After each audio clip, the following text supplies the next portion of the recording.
Il est 19h05, l'actualité à l'étranger. Le nouveau président syrien islamiste est-il en train de montrer son vrai visage ? 3 mois, jour pour jour, après son arrivée au pouvoir, au moins 162 civils alaouites, des opposants, ont été exécutés depuis plusieurs jours. De violents affrontements entre différents groupes ont lieu à l'ouest du pays. Charles Bouchin, que sait-on exactement ? Eh bien, depuis vendredi, de nombreuses vidéos circulent sur les réseaux sociaux et montrent le massacre de civils. Sur une d'entre elles, on y voit des hommes en tenue militaire ordonnant à 3 personnes de ramper avant de les exécuter à la Kalachnikov à bout portant. Ces images surviennent alors que des affrontements ont lieu en ce moment même dans des régions alaouites, comme l'explique David Rigoulet-Rose, géopolitologue spécialisé sur la région du Moyen-Orient.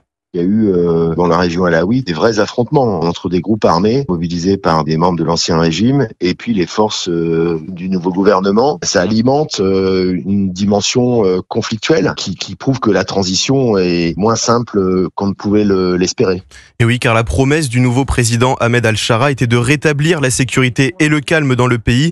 Mais ces nouvelles tensions font craindre le début d'une guerre civile à Omar Youssef Souleiman, essayiste syrien qui a passé une semaine dans le pays récemment.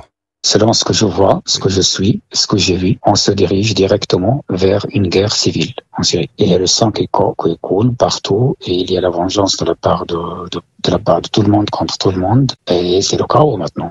Et ces massacres sur des civils inquiètent aussi la communauté internationale. L'ONU s'est dit profondément alarmée, exhortant toutes les parties à la retenue. Un appel également lancé par Berlin et plusieurs autres capitales. Merci beaucoup Charles Bouchin.